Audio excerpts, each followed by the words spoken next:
Pena Palace is one of the world's most magnificent palaces and an outstanding example of 19th century Romanticism in Europe.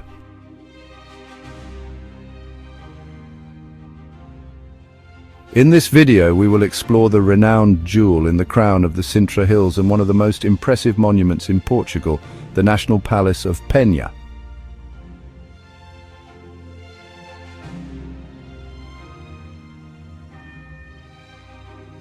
We'll delve into the castle's history and the eternal legacy of King Ferdinand II, its magnificent architecture and design, the beautiful rooms and interiors, and the unique park that surrounds the palace.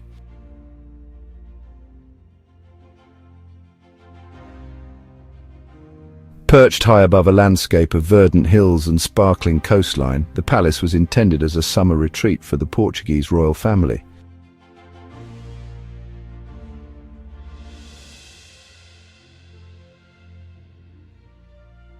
The site's history can be traced back to the Middle Ages, when a chapel dedicated to Our Lady of Pena was erected on the top of the hill. Legend has it that construction occurred after an apparition of the Virgin Mary. 2 centuries later, King Manuel I, who was very fond of this sanctuary, ordered the building of a monastery on the site, which was donated to the Order of St. Jerome.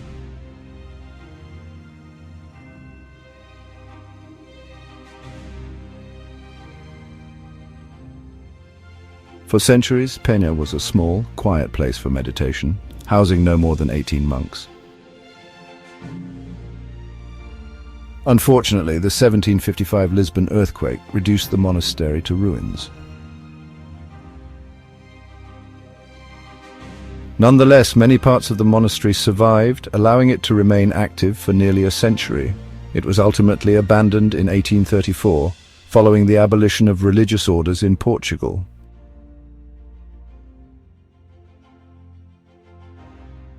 The Park of Pena still has areas that evoke this time, such as the Grotto of the Monk, where the monks went for secluded retreats. In 1836, Ferdinand of Saxe-Coburg and Gotha married Queen Maria II and became the king consort of Portugal.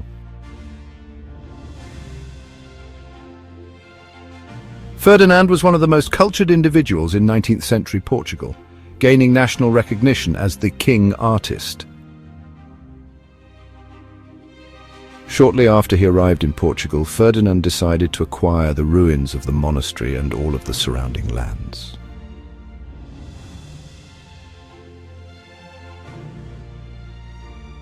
His idea was to transform the remains of the monastery into a romantic palace that would serve as a summer residence for the Portuguese royal family.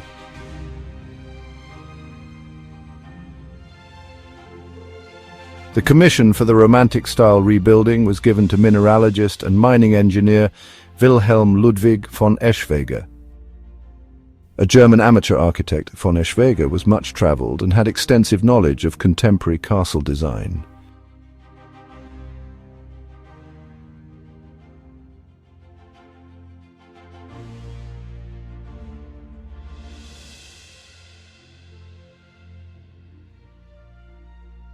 It took 12 years to complete the construction.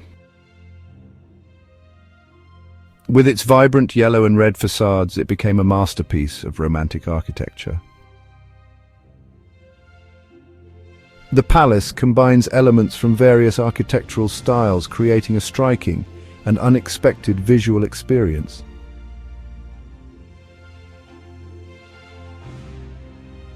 The exotic taste of Romanticism also influenced the park's design, where the king planted tree species from every continent. The park became the most important tree plantation in Portugal.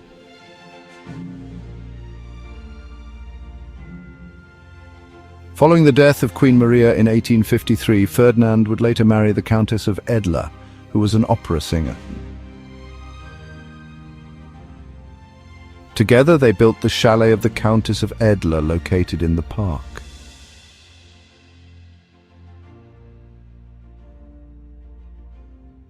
Later the palace passed to Ferdinand's son, King Louis, and then to his grandson, King Carlos I, the last king of Portugal, before the Republican Revolution of 1910. Queen Amelia spent her last night here before leaving the country in exile.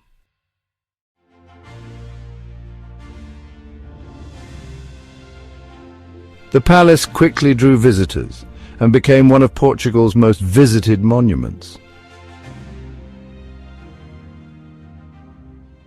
Over time, the colours of the red and yellow facades faded, but by the end of the 20th century, the palace was repainted and the original colours restored.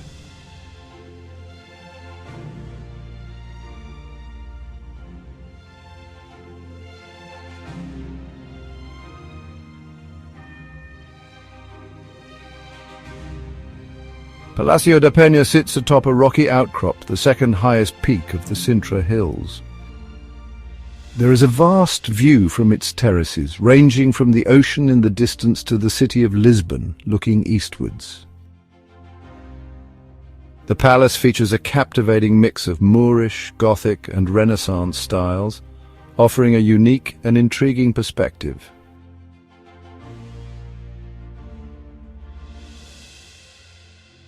There are many references to other notable Portuguese buildings. For example, the rose-red painted tower shares many similarities with Belém Tower in Lisbon.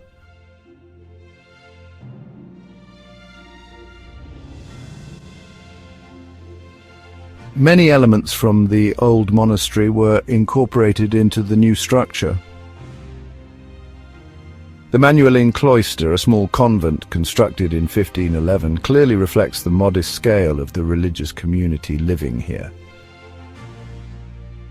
The cloister's galleries lead to a central square patio, which is accessible through round arches.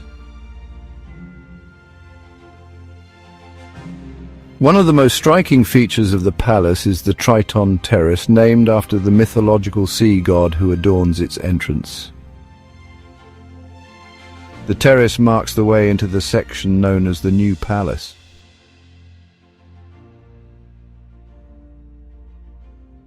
The interior is equally fascinating as the exterior, with opulent furnishings, intricate frescoes and dazzling stained glass windows.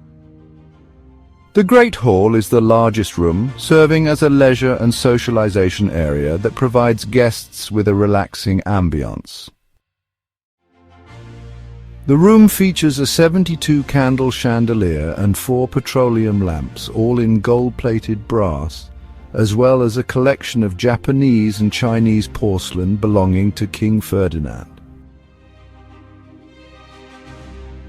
This sitting room displays the only mural painting with figuration in the palace. The perspective creates the illusion of a broader space than it actually is. The Queen's Terrace offers a great view of the palace's architecture. The terrace also offers excellent views of the surroundings, including the highest peak in the Sintra hills right in front.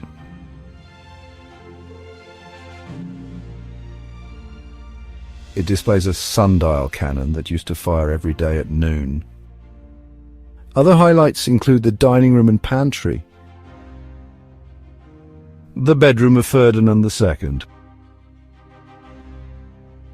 or the chambers of King Carlos. The park surrounding Pena Palace is a world unto itself. Amidst the lush vegetation, one can find cascading waterfalls and exotic plants from around the world. The vast forested area surrounds the castle, covering over 200 hectares and blending seamlessly with the magical character of the palace.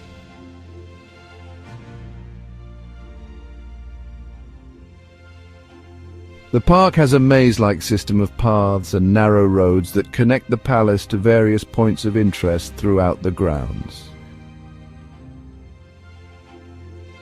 One of the most interesting displays is the chalet and garden of the Countess of Edla, designed by Ferdinand's second wife. Perfectly integrated into the surrounding nature, this delightful alpine-style chalet features an exterior decorated with local cork. A UNESCO World Heritage Site and one of the Seven Wonders of Portugal, Pena Palace is a national monument and one of the finest tourist attractions in Europe. Its vibrant history, mix of architectural styles and breathtaking setting make the palace a unique window into Portugal's royal and cultural legacy.